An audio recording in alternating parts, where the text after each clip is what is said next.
मैं डॉक्टर नीलम Gupta BSc part 3 के students को क्वांटम मैकेनिक्स एंड स्पेक्ट्रोस्कोपी का सिंपल सॉल्यूशन ऑफ सोल्यूनर्स इक्वेशन को डिस्कस करूंगी। उसमें हमारी एप्लीकेशन है सिंपल हार्मोनिक ऑसिलेटर कि किस तरह से हम एक सिंपल हार्मोनिक ऑसिलेटर की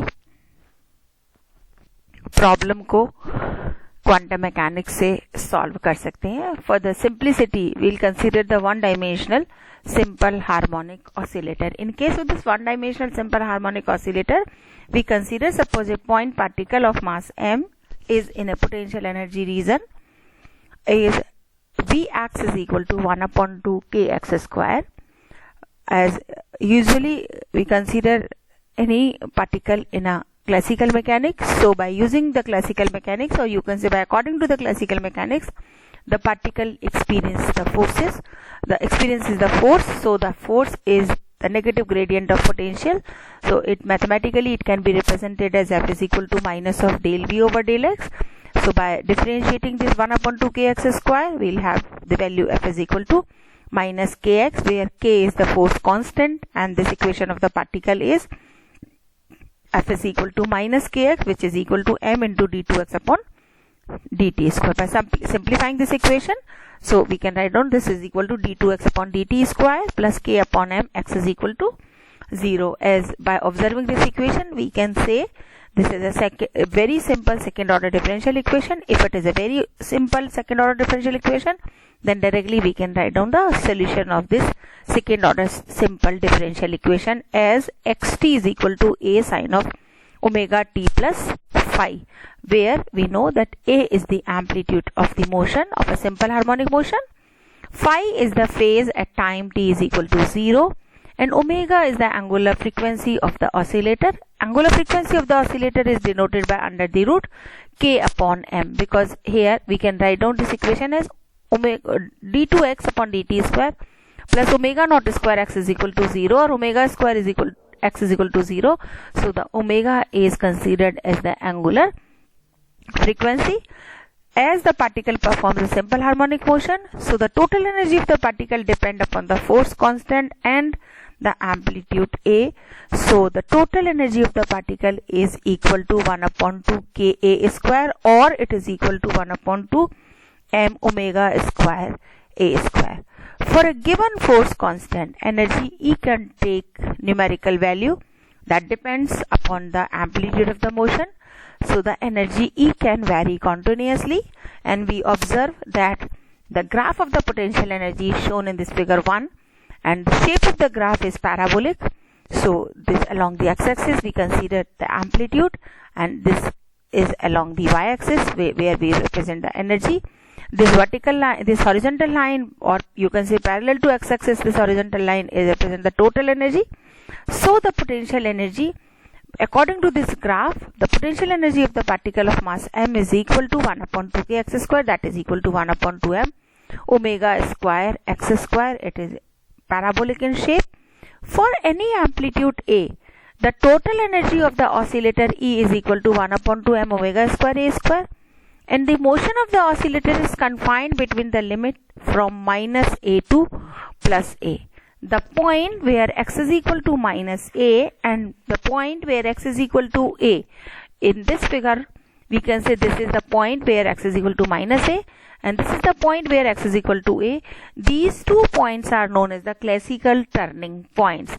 The reason beyond these points is classically forbidden, because in these regions the velocity of the particle become imaginary. In quantum mechanics, the simple harmonic oscillator problem is to solve by using the Schrodinger's equation for the potential, and that is equal to Vx is equal to 1 upon 2 m omega square x square. The quantum mechanical result are different from the classical result. We shall find that the energy of the particle cannot take any value. It is quantized. Further, if it is a quantized, it means further there is a finite probability of finding the particle in classically forbidden region, where we consider that the velocity of the particle is to be imaginary. Now we consider the simple harmonic oscillator. As we already considered that simple harmonic oscillator can be solved, or the problem of the simple harmonic oscillator can be solved by using the Schrodinger's wave equation. So we consider that the potential energy of a one-dimensional simple harmonic oscillator of mass m and angular frequency omega is given by the mathematical expression as Vx is equal to 1 upon 2m omega square x square, which is denoted by the equation number 1. This potential energy is time independent, therefore its motion is governed by the time independent Schrodinger's equation. And the time independent Schrodinger's wave equation is given by h psi x is equal to E psi x, where this E in the equation number 2, this E represents the total energy of the oscillator and this H represents the Hamiltonian operator. This Hamiltonian operator is denoted as H is equal to minus of h cross square upon 2m d2 upon dt square plus Vx. This is denoted by equation number 3. Now we use this equation number 3 in equation number 2.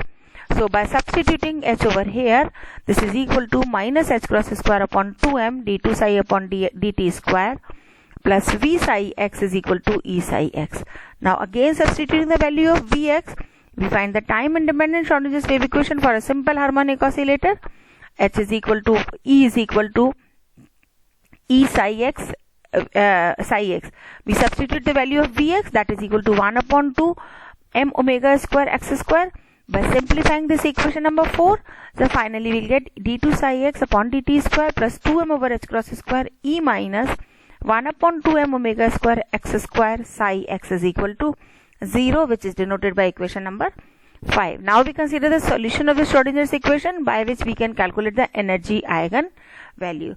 To solve this equation, let us define that alpha is equal to under the root m omega upon h cross and lambda is equal to twice E upon h cross omega, and y is equal to alpha x is equal to m omega h cross under the root x.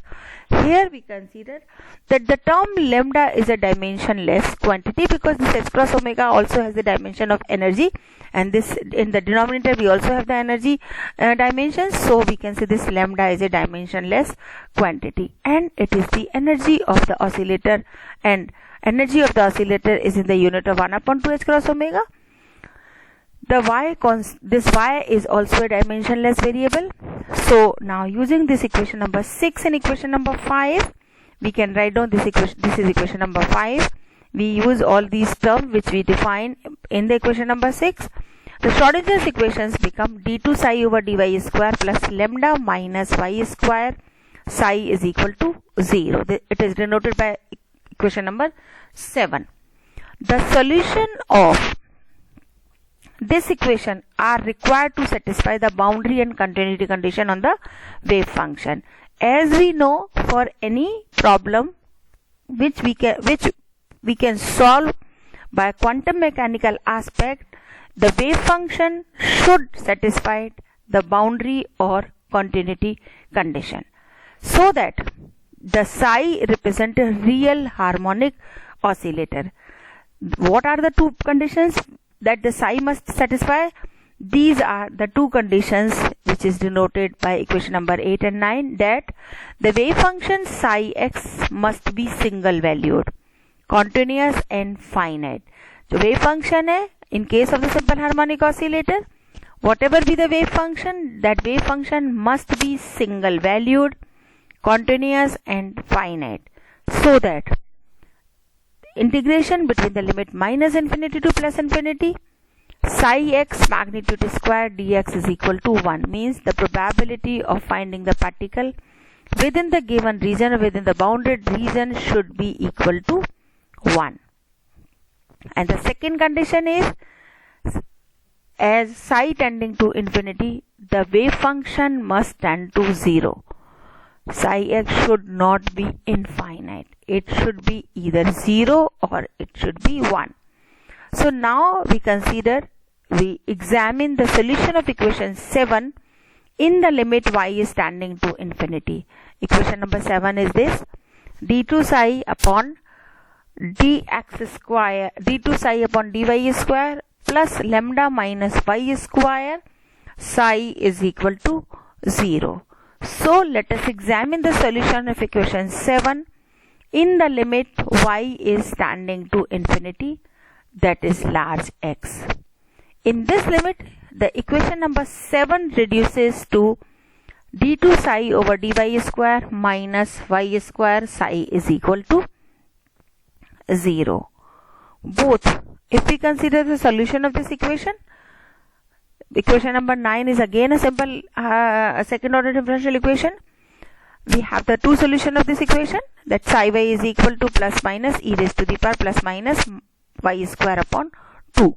Both psi y is equal to e raised to the power minus y square upon 2 and psi y is equal to e raised to the power plus y square upon 2. These two terms are the solution of equation number 9 in the limit where y is tending to infinity.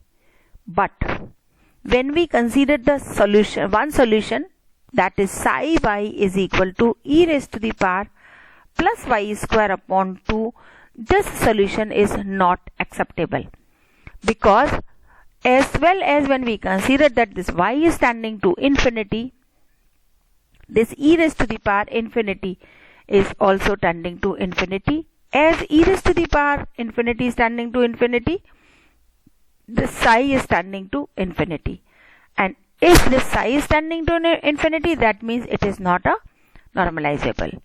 Therefore, the physical acceptance or physical acceptable solution have the asymptotic form, and the asymptotic form of this solution is psi y is equal to e raised to the power minus y square upon 2 at large value of y. Now we consider the solution of the Schrodinger's wave equation for one-dimensional harmonic oscillator in the next class. So for today it is up to here. In the next class I'll start from this solution of this equation, that is psi y is equal to e raised to the power minus y square upon 2. So thank you for today. Thanks.